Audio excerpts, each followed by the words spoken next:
நல்ல வேகமாக தேவனுடைய வார்த்தைக்கு நேராக நாம் கடந்து செல்லலாம். நம்ம எல்லாரும் நம்முடைய வேத புஸ்தகத்தை சங்கீதம் புஸ்தகங்களுக்கு நேராக நாம் திருப்பி சங்கீதங்களின் புஸ்தகம் 132ஆம் சங்கீதத்தை நாம் பார்க்க போகிறோம். Psalm 132. We're going to turn our attention to Psalm 132. 132ஆம் சங்கீதத்துக்கு நேராக அப்படி கவனம் நம்ம எல்லாரும் திருப்பணும். எல்லாரும் வேத புஸ்தகத்தை 132ஆம் சங்கீதத்துக்கு நேராக திருப்ப வேண்டும். சங்கீதம் நமக்கு எல்லாருக்கும் பழக்கப்பட்டதான சங்கீத புஸ்தகம். அதனால் அதுக்கு நேராக திருப்புங்க. 132ஆம் சங்கீதம் 18 வசனங்கள் இருக்கிறது. நாம் வாசிக்கலாம். கர்த்தாவே, தாவீதையும் அவருடைய சகல உபத்திரவத்தையும் நினைத்தருளும். அவன், நான் கர்த்தருக்கு ஒரு இடத்தையும் யாக்கோபின் வல்லவருக்கு ஒரு வாசஸ்தலத்தையும் காணும் மட்டும் என் வீடாகிய கூடாரத்தில் பிரவேசிப்பதும் இல்லை, என் படுக்கையாக கட்டிலின் மேல் ஏறுவதும் இல்லை, என் கண்களுக்கு நித்திரையும் என் இமைகளுக்கு உறக்கத்தையும் வரவிடுவதும் இல்லை என்று கர்த்தருக்கு ஆணையிட்டு யாக்கோபின் வல்லவருக்கு பொருத்தனை பண்ணினான். இதோ, நாம் எப்ராத்தாவிலே அதன் செய்தியை கேட்டு வனத்தின் வெளிகளில் அதை கண்டோம். அவருடைய வாசஸ்தலங்களுக்குள் பிரவேசித்து அவர் பாதபடியில் பணிவோம். கர்த்தாவே, உமது வல்லமை விளங்கும் பெட்டியுடன் நீர் உமது தாபர ஸ்தலத்துக்குள் எழுந்தருளும். உம்முடைய ஆசாரியர்கள் நீதியை தரித்து உம்முடைய பரிசுத்தவான்கள் கெம்பீரிப்பார்களாக. நீர் அபிஷேகம் பண்ணிவித்தவன் முகத்தை உமது தாசனாகிய தாவீது நிமித்தம் புறக்கணியாதிரும். உன் கற்பத்தின் கனியை உன் சிங்காசனத்தின் மேல் வைப்பேன் என்றும், உன் குமாரர் என் உடன்படிக்கையையும் நான் போதிக்கும் என் சாட்சிகளையும் காத்து நடந்தால் அவர்கள் குமாரரும் என்றென்றைக்கும் உன் சிங்காசனத்தில் வீற்றிருப்பார்கள் என்றும் கர்த்தர் தாவீதுக்கு உண்மையாய் ஆணையிட்டார். அவர் தவற மாட்டார். கர்த்தர் சீயோனை தெரிந்து கொண்டு அது தமக்கு வாசஸ்தலமாகும்படி விரும்பினார். இது என்றென்றைக்கும் நான் தங்கும் இடம். இதை நான் விரும்பினபடியால் இங்கே வாசம் பண்ணுவேன். அதன் ஆகாரத்தை நான் ஆசீர்வதித்து வருவேன். அதன் ஏழைகளை நான் அப்பத்தினால் திருப்தியாக்குவேன். அதன் ஆசாரியருக்கு ரட்சிப்பை உடுத்துவேன். அதில் உள்ள பரிசுத்தவான்கள் மிகவும் கம்பீரிப்பார்கள். அங்கே தாவீதுக்காக ஒரு கொம்பை முளைக்க பண்ணுவேன்.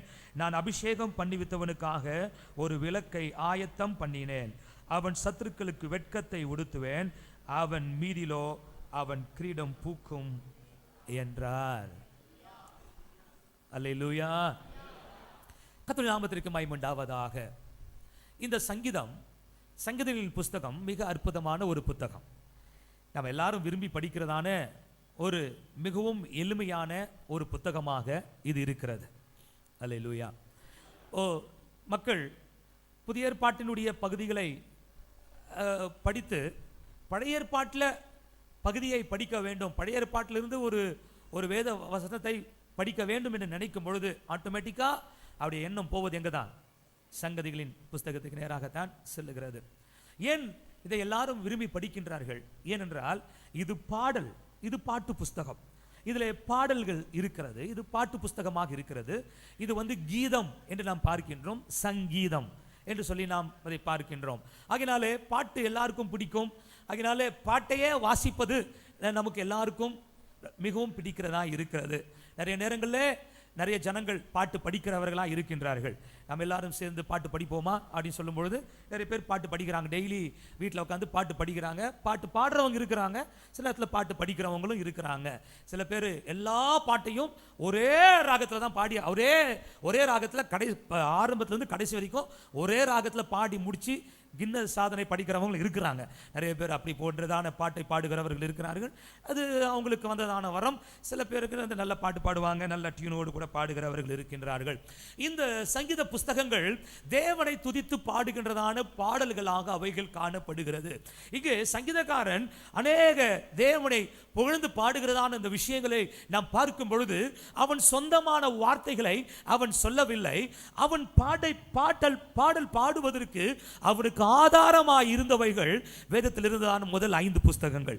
ஆதியாகமும், யாத்திராகமும், லேவியராகவும், என்னாகமும், உபாகமும் ஆகிய இந்த புஸ்தகங்களை அவன் படித்ததினாலே அவைகளிலே தேவனை குறித்து சொல்லப்பட்டிருக்கிறவைகளை எடுத்து அவன் பாடல்களாக பாடியிருக்கின்றான். அல்லேலூயா. அருமையான தேவனுடைய பிள்ளைகளே, அப்போ ஒவ்வொரு தேவ பிள்ளைகளும் வேத வசனத்தை படித்து வேத வசனத்தில் இருக்கிறவைகளைத்தான் பாடல்களாக அவர்கள் பாடுகின்றார்கள். அதுதான் யூத மக்களுடைய ஒரு ஒரு ஒரு கலாச்சாரமாக அவருடைய பழக்கமாக காணப்படுகிறது. யூத மக்களுடைய ஜபங்கள் கூட மேக்கப் பிரயஸாக அவைகள் இருக்காது. அவர்கள் சொந்தமாக ஏற்படுத்தி கொண்டதான சொந்த வார்த்தைகளாக இருக்காது. அவருடைய ஜபங்கள் வேத வசனங்களாகவே இருக்கும். வேத வசனத்தையே அவர்கள் ஜபமாக ஏறெடுக்கிறவர்களாக இருப்பார்கள். அருமையானவர்களே, அப்படிப்பட்டதான ஒரு நிலைமையிலே சங்கீத புஸ்தகங்கள் மிக அற்புதமான ஒரு புஸ்தகமாக அது காணப்படுகிறது. அவைகளிலே ஒரு சில சங்கீதங்கள் என்னவாக சொல்லப்படுகிறது என்றால் அது ஆரோகண சங்கீதம் என்று சொல்லப்பட்டிருக்கிறது. இப்பொழுது கூட நான் வாசித்ததான இந்த 132ஆம் சங்கீதம் நீங்கள் பார்ப்பீர்கள் என்றால் மேலே எழுதப்பட்டிருக்கும் பிராக்கெட்ல ஆரோகண சங்கீதம். என்ன சங்கீதம் அப்படின்னா என்னது? இந்த சங்கீதங்களை நீங்கள் பாடி நீங்கள் கர்த்தரை ஸ்தோத்திரித்தால் ஆரோக்கியமும் கனமும் கிடைக்கும். கன அப்படின்னு நிறைய பேர் சொல்றாங்க, அப்படின்னு சொல்லப்பட்டிருக்கிறது. ஆனால் இது ஆக்சுவலாக நீங்கள் ஆங்கிலத்தில் வாசித்து பார்ப்பீர்கள் என்றால் அதில் சொல்லப்பட்டிருக்கும் சாங் ஆஃப் அசன்ட் என்று சொல்லப்பட்டிருக்கும். எபிரேய பாஷையிலே மா அல்லா என்று சொல்லப்பட்டிருக்கிறது. மா அல்லா ஆலியா என்கிறதான ஒரு வார்த்தை எபிரேய பாஷையிலே. ஆலியா என்றால் மேலே ஏறி போகுதல். மேலே ஏறி போகும் பொழுது பாடப்படுகிறதான பாடல் சங்கீதம் என்று சொல்லப்பட்டிருக்கிறது. எங்கே மேலே ஏறி போனார்கள்? தேவ ஜனங்கள் வருஷத்துக்கு ஒரு முறை, இல்லாவிட்டால் ஆண்டவர் அவர்களுக்கு சொன்னதான பண்டிகைகள் தோறும் அவர்கள் தேவாலயத்துக்கு வருவார்கள். அவர்கள் ஓய்வு நாள் தோறும் தேவனுடைய ஆலயத்தில் தேவனை ஆராதிக்க தேவ ஆலயத்துக்கு அவர்கள் வரும்பொழுது தேவனுடைய ஆலயம் எருசலேமிலே இருந்தது. அல்லேலூயா. எருசலேம் எங்கே இருக்கிறது? எருசலேம் எங்கே இருக்கிறது? அது சியோன் மலையின் மேல் இருக்கிறது. மலையின் மேல் எருசலேமானது மலைகளால் சூழப்பட்டிருப்பது போல. வாசிக்கிறீங்களா பைபிள்ல? எருசலேம் மலைகளால் சூழப்பட்டிருப்பது போல. அருமையான தேவனுடைய பிள்ளைகளே, மலையின் மேலே வைக்கப்பட்டதான ஒரு பட்டணம் தான் எருசலேம். ஸ்தோத்திரம். அல்லேலூயா. அப்போ ஜனங்கள் மலையின் மேலே ஏறி எருசலேமில் இருந்ததான தேவாலயத்துக்கு அவர்கள் போவார்கள். அப்போ this is called as a song of ascent. தேவனுடைய ஆலயத்துக்கு போகும் பொழுது ஜனங்கள் எப்படி போவாங்க? இந்த சங்கீதங்களை அவர்கள் பாடிக்கொண்டே போவார்கள். அல்லேலூயா. தேவனுடைய ஆலயத்துக்கு வரும்பொழுது வாயை மூடிக்கிட்டு உம்முன்னு மௌனமா வர மாட்டாங்க. ஸ்தோத்திரம். அல்லேலூயா.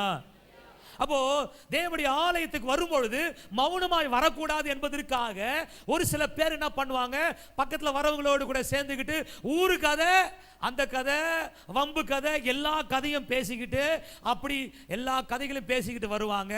அதுவும் கூடாது. அல்லேலூயா. தேவனுடைய ஆலயத்துக்கு வரும் பொழுது நாம் எப்படி வர வேண்டும்? தேவனை பாடுகிறதான பாடல்களை பாடி கர்த்தரை ஸ்தோத்திரித்துக் கொண்டு கர்த்தரை மகிழ்ச்சியோடு கூட ஆராதித்துக் கொண்டே நீங்க தேவாலயத்துக்கு வர வேண்டும். அல்லேலூயா. இங்க வந்த பிறகுதான் பாட்டு பாடி அதுக்கப்புறம் சுருதியை ஏற்றக்கூடாது. நிறைய பேருக்கு சர்ச்சைக்குள்ள வந்த உடனே அப்படியே டைட்டா வருவாங்க, அப்படியே ஃப்ரீஸாகி வருவாங்க.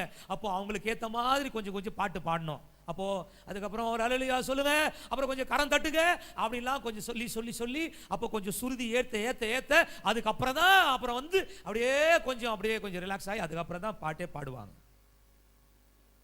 அதுக்குள்ளேயோ எங்களுக்கு இருக்கிற பிராணன்லாம் போய் நாங்கள் பாட்டு பாடுறதுக்குள்ள உங்களை பாட்டு பாட வைக்கிறதுக்குள்ள ஐயோ வாலிமை ஏற்றி அப்புறமா அவங்க வந்து அடித்து நொறுக்கி எடுத்து அதுக்கப்புறம் வந்தால் தான் அதுக்கப்புறம் கொஞ்சம் பேர் பாடுவாங்க.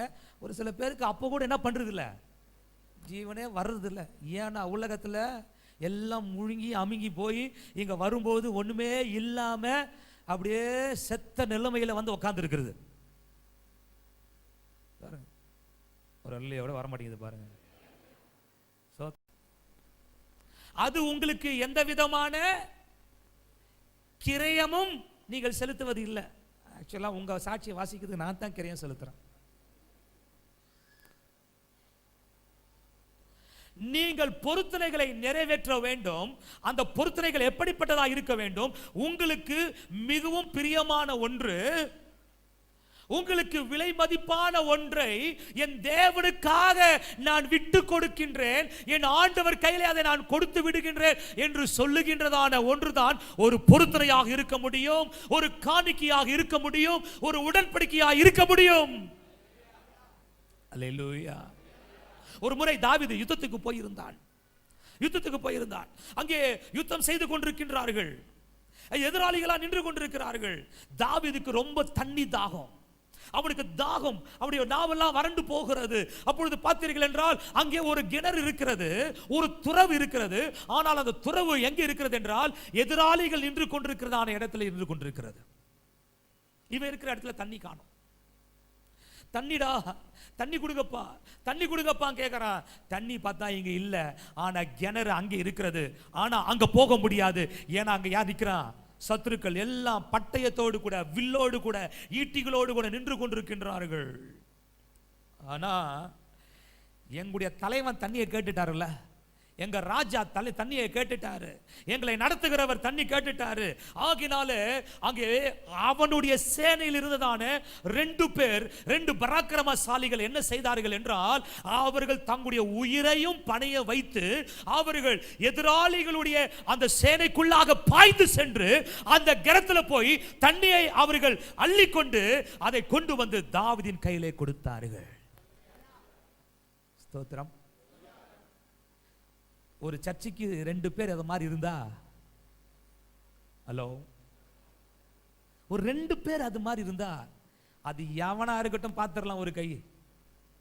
நாங்கள் கர்த்தருடைய நாமத்தினாலே, நாங்கள் தேவனுடைய நாமத்தினாலே நாங்கள் முன்னேறி செல்வோம்.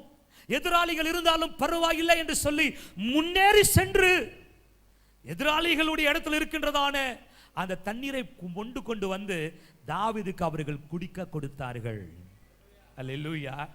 தாவீது இதை வாங்கிட்டு அவன் என்ன தெரியுமா சொல்றான்? இந்த தண்ணீர் சாதாரண தண்ணீர் அல்ல, இது 2 மனுஷனுடைய இரத்த கிரயம். 2 மனுஷனுடைய இரத்த கிரயம். அப்போ எவ்வளவு விலையேறப்பட்டதான தண்ணீர் இது! இது எவ்வளவு விலையேறப்பட்டது! 2 பேருடைய உயிர் இது, சாதாரண தண்ணி இல்ல. ஆகினாலே இந்த தண்ணியை நான் குடிக்க மாட்டேன், இதை என் கர்த்தருக்காக ஊற்றி விடுகிறேன் என்று சொல்லி என் ஆண்டவருக்காக அந்த தண்ணீரை ஊற்றி விட்டானாம். கர்த்தருக்காக ஊத்திட்டான். அவனுக்கு தாகம், அவனுக்கு தொண்டை அடிக்குது, அவன் நாக்கு வறண்டு போகிறது. ஆனா அவன் சொல்றான், இது மிகவும் விலையேற பெற்றது. This is the best water I could have. 2 பேருடைய உயிர் பணயமாய் வைத்து இதை கொண்டு வந்திருக்கின்றார்கள். ஆகினாலே இது எனக்கு வேண்டாம், இதை பெஸ்டான வாட்டரா இருக்கிறபடினாலே என் கர்த்தருக்காக ஊற்றி விடுகிறேன் என்று சொல்லி ஊத்திட்டான். தரையில ஊத்திட்டான், கர்த்தருக்காக ஊத்துறான்னு சொல்லிட்டு. நீங்க மட்டும் யோசித்து பாருங்க, நீங்க அங்க இருந்திருந்தீங்கன்னா, நீங்க ஒருவேளை தாவீதின் இடத்துல இருந்தீங்கன்னா என்ன பண்ணிருப்பீங்க? குர்ரா நைனா கொண்டு வந்துட்டாப்பா, முதல்ல தண்ணி குடிக்கணும், ஐயோப்பா என் ஜீவன் இப்பதான் திரும்பியே வருது அப்படின்ட்டு நமக்கு என்ன செய்ய முடிய மாட்டேங்குது. காலையில 10 மணிக்கு வந்தா மதியானம் 12 மணி வரைக்கும் கூட தண்ணி குடிக்காம இருக்க முடிய மாட்டேங்குது. எப்படா காணிக்க பாட்டு பாடுறதுக்கு எந்திரிப்போம், வெளியே போகலாம் அப்படின்னு எஸ்கேப் ஆயிடும். நிறைய பேருக்கு இன்டர்வெல் டைம், அது இன்டர்வெல் பிரேக் டைம் போயிட்டு வரான். அதுக்காகவே நாங்கள் வந்து என்ன பண்ணியிருக்கிறோம், RO சிஸ்டம் எல்லாம் போட்டு வச்சிருக்குது, போய் நல்லா தண்ணி குடிச்சிட்டு வாங்கன்னு. ஸ்தோத்திரம். அல்லேலூயா. ஆனா என்ன பொருத்தனை பண்ண முடிய மாட்டேங்குது. ஆண்டவரே உள்ள வந்துட்டானா சர்ச்சை முடிகிற வரைக்கும் நான் வெளியே போக மாட்டேன் ஆண்டவரே, உங்க பிரசனத்திலே தான் இருப்பேன் ஆண்டவரே. அல்லேலூயா. ஒரு பொருத்தனை பண்ண முடிய மாட்டேங்குதே. போன் வேற அப்பப்போ கிளிங் கிளிங் கிளிங் கிளிங் கிளிங். போது சொன்னாங்க, பாஸ்டர் பின்னாடி உக்காந்துட்டு இருக்கிறவங்க, பாஸ்டர் சினிமா பாட்டா பாடுத்துங்க பாஸ்டர் செல்போன்ல, நீ முன்னால போனா நான் பின்னால வரேன் அப்படின்னு பாடுதுங்க பாஸ்டர். எங்க போற? சுடுகாட்டுக்கு போறியா? நீ முன்னாடி போ, நான் பின்னாடியே வரேன் அப்படின்ட்டு.